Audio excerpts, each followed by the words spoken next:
차트에 의해 두 번째 시간입니다. 지난 시간까지는 뭘 했냐면 캔들 차트가 어떤 의미를 담고 있고 캔들 차트의 종류 이런 것들을 알아봤죠. 그리고 캔들 차트가 몇 가지 정보를 담고 있고 어떤 시간의 축약을 가지고 그 캔들 차트가 만들어지는지 이런 부분들을 말씀을 드렸어요. 이번 시간에는 뭘 할 거냐면요. 캔들 차트가 누구에 의해서 창시가 됐고 그리고 어떤 식으로 전파가 됐는지 그 얘기를 잠깐 해보도록 할게요. 그리고 나서 두 번째로는 다음 장에서 혼마라는 사람이 만들어낸 패턴의 인식 방법이 어떤 것들이 있느냐 이런 것들을 간단하게 살펴보도록 할게요. 제 강의는 어쨌든 간에 15분 안에 끝나니까 그 안에 다 말씀드리도록 할게요. 첫 번째로 캔들 차트는 누가 만들었느냐. 일반적으로 인정되고 있기로는 일본의 혼마 무네이사라는 사람이 만들었다라고 다들 알려져 있어요. 다들에게. 이 사람은 언제 태어난 사람이냐 하면 1717년, 지금으로부터 약 300년 전에 태어나신 분이네요. 18세기고 그때 일본이 어떤 정치 체제를 가지고 있었냐면 왕은 있지만 실제로 왕이 권한이 별로 없고 에도라고 하는 장군, 그렇죠, 도쿠가와 이에야스의 후손들이 대대로 일본을 다스리던 그런 시기입니다. 그렇다 보니까 그 막부 체계라고 저희가 보통 부르는데 그 막부들은 지방 영주들을 막부가 강력한 권한으로 통솔을 하는 시스템이다 보니까 그 밑에 있는 무사들 있잖아요. 사무라이라고 부르나요? 그 무사들한테 쌀로 월급도 주고 이렇게 하다 보니까 쌀이 굉장히 중요한 역할을 하게 되죠. 물론 우리나라에서도 그 당시에 세금을 전부 다 쌀로 받았으니까 큰 차이는 없었다고 봅니다만 일본은 적어도 뭐가 있었냐면 상인에 대해서 우리나라처럼 크게 차별하지 않았기 때문에 상업 자체는 조금 더 발달해 있었어요. 우리나라보다는. 자, 그래서 이 사람이 어떤 분이냐 하면 이 양반이 지금의 도쿄인 에도 장군들이 살고 있던 그 당시에 쇼군 막부의 장군들이 살고 있던 도쿄도 아니고 오사카처럼 일찍이 상업이 발달했던 도시도 아니에요. 아주 시골에서 태어나셨어요. 그게 어디냐면 야마가타현의 사카타시라는 동네입니다. 야마가타현은 일본의 북동부라고 볼 수 있겠죠. 어떻게 보면 일본의 북동부에 위치한 지역이고요. 이 지역은 사실은 유명하진 않아요. 야마가타라는 이름을 처음 들어보시는 분들도 있을 텐데 아마 가끔 가다 보시면 니이가타라는 도시는 아실 거예요. 눈이 많이 오기로 유명하고 그리고 쌀과 술의 고향으로 유명합니다. 대부분의 유명한 일본 사케들이 니이가타에서 많이 납니다. 자, 그래서 유명한 동네예요. 어쨌든 자, 술이 많이 만들어진다는 얘기는 뭐겠어요? 쌀이 그만큼 잘 된다는 얘기입니다. 그래서 야마가타와 니이가타의 쌀 시세가 전국의 쌀 가격에 영향을 미치게 되는 거죠. 이런 데서 자랐어요. 그렇다 보니까 쌀의 어떤 작황이나 이런 부분들에서 정보가 되게 빠르겠죠. 그런데 실제로 거래를 해서 쌀 상인으로 성장하자면 어딘가로 가야 되겠죠. 그게 어디예요? 대도시로 나갔습니다. 오사카에 있는 도지마 쌀시장이라는 곳에서 이 사람이 활약을 해요. 크게 이분의 업적을 두 가지로 정리를 하는데요. 하나는 뭐냐 하면 이전까지 쓰이던 여러 가지 형식의 시세 표시 수단이 있었어요.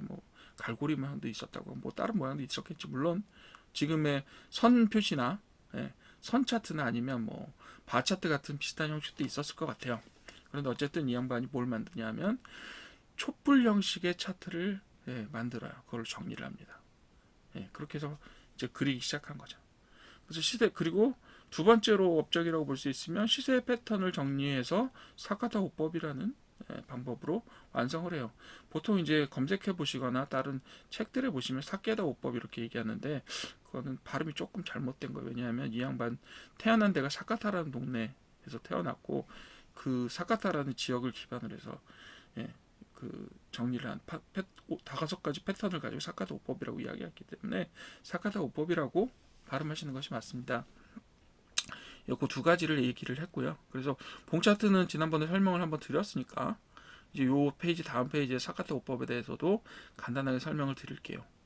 그리고 그 전에 제가 좀 흥미로웠던 점 중에 하나, 제가 좀 재밌어 했던 점 중에 하나는 뭐냐면 저도 학생들을 학교에서 가르치다 보면 최근에 그 데이터의 시각화 기법으로 되게 여러 가지 되게 화려하고 많은 정보들을 담고 있는 기법들이 많이 나와 있어요. 그런데 캔들 차트는 네 가지 정보만 담고 있죠.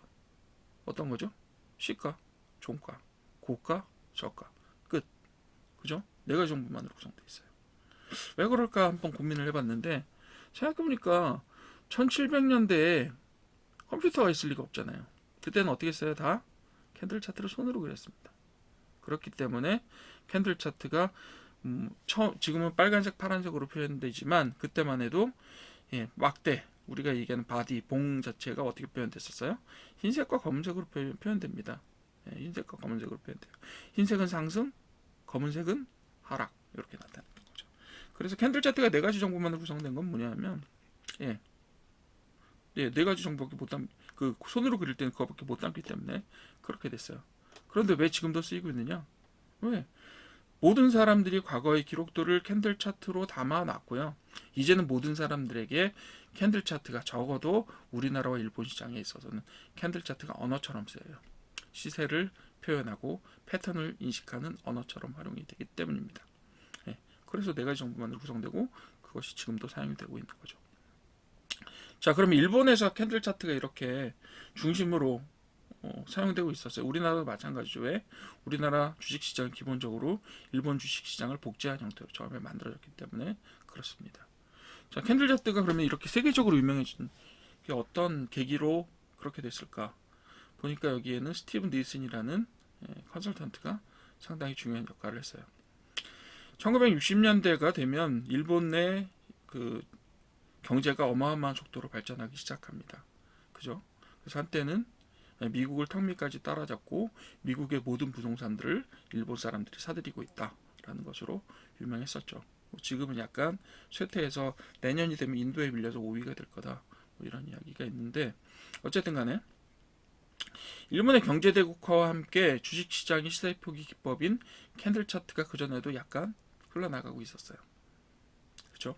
그런데 이 스티븐 니슨이라는 사람이 와서 일본에서 활동을 하다가 미국으로 돌아가서 어떻게 했죠? 1989년에 책을 한 권 씁니다. 이 캔들 차트에 대해서. 그래서 그것 때문에 유명해졌죠. 그래서 지금은 선차트나 바차트와 더불어서 표준적인 시세 표시 수단으로 자리 잡았습니다. 근데 이 스티븐 니슨이 또 좀 독특한 얘기를 해요. 이 캔들 차트의 창시자가 혼마 문해이사가 아닐 것이다. 자기가 생각을 해보고 연구를 해보고 문헌들을 보니까 실제로 이 캔들 차트가 널리 사용된 것은 1870년대 이후 정도가 되어야 실제로 많이 사용이 된다. 그래서 한 50년 정도는 그 50년 정도 뭐죠? 100년 정도는 그 전에 저희 이야기가 된 건데 100년 전으로 이제 약간 역사를 혼마 문해이사로 돌리려는 그런 것들을 했던 건데 그게 뭐 사카다 오법이라는 그런 방법들로 시세 패턴 정리하는 것으로 이미 유명해져 있었고 했기 때문에 그 사람이 만들었을 것이다라고 생각했던 것 같아요. 어쨌든 그렇고요. 그렇게 해서 이제 캔들 차트와 창시가 전파가 됐고 간단하게 제가 뭘 할 거냐면 뭘 정리할 거냐면 요 혼마문네 의사가 주장한 사카타 오법에 대해서 이야기를 한번 해볼게요. 뭐 오법이니까 5가지 방법이죠. 간단합니다. 첫 번째로는 삼산이라고 해서 지금의 헤드앤숄더 이걸 벌써 300년 전에 만들었어요. 대단하죠. 삼천 역 헤드앤숄더라고 부르죠. 그리고 이 삼천을 자세히 보시게 되면 저희가 쓰리바닥이라고 하는 바닥을 3번 다지고 올라가는 그런 모양의 모습과도 비슷해요. 삼산 같은 경우는 자 3번을 꼭대기를 치죠. 그래서 뭐 2봉, 3봉, 3봉의 형태다 이렇게 볼 수 있는데 3가지 3번의 저기를 뭐죠? 꼭대기를 치고 나면 어떻게 되죠? 뭐 일반적으로는 떨어지죠. 그래서 삼천 같은 경우 3번 바닥을 다지고 나면 어떻게 해요?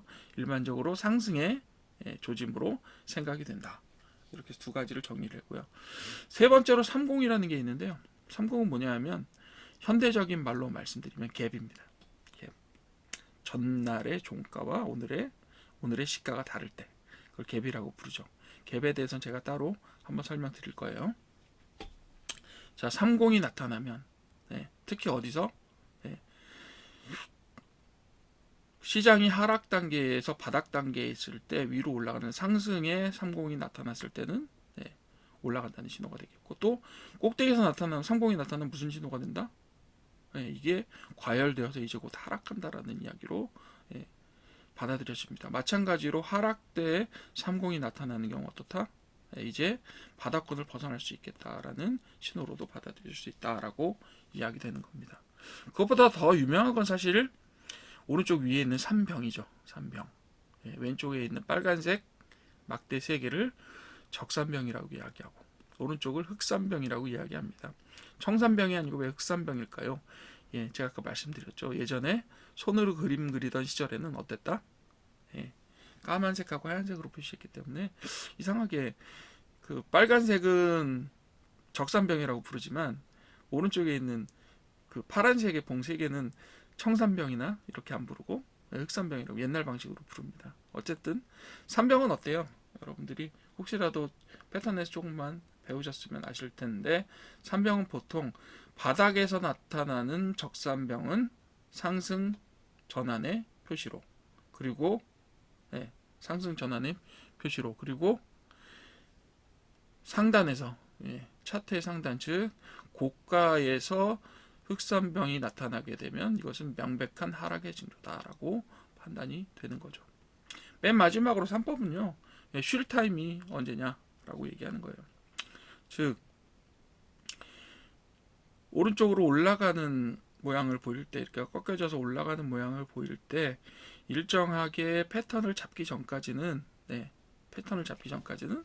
뭐 매매를 쉬어라 이렇게 얘기하는 거고 아래쪽으로 내려가는 것도 마찬가지다 이렇게 얘기하는 겁니다. 근데 뭐 사실 이걸 굉장히 빠른 시기에 이른 시기에 정리했다라는 굉장히 좀 훌륭한 점들이 있긴 하지만 이런 부분들이 뭐 현대에 있어서도 상당히 굉장히 중요한 의미들을 담고 있기도 하지만 현대에 있어서는 좀 뭐 이런 부분들이 다른 패턴과 결합돼서 어떻게 해석될 수 있느냐 이런 부분들을 한번 다시 저희가 평가를 해봐야 될 것 같아요.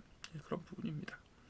그렇게 보시면 될 것 같고요. 그래서 오늘 제가 혼마 문의사에 대해서 이야기를 했고 창시된 캔들 차트와 그리고 사카다 5법에 대해서 간단히 설명을 드렸습니다. 수고하셨습니다. 다음 시간에 뭐 할 거냐면 왜 로그 차트를 사용하는지 그리고 갭은 나타나는지 이런 것들에 대해서 한번 간단하게 설명을 드리고 지나가도록 할게요. 수고 많으셨습니다.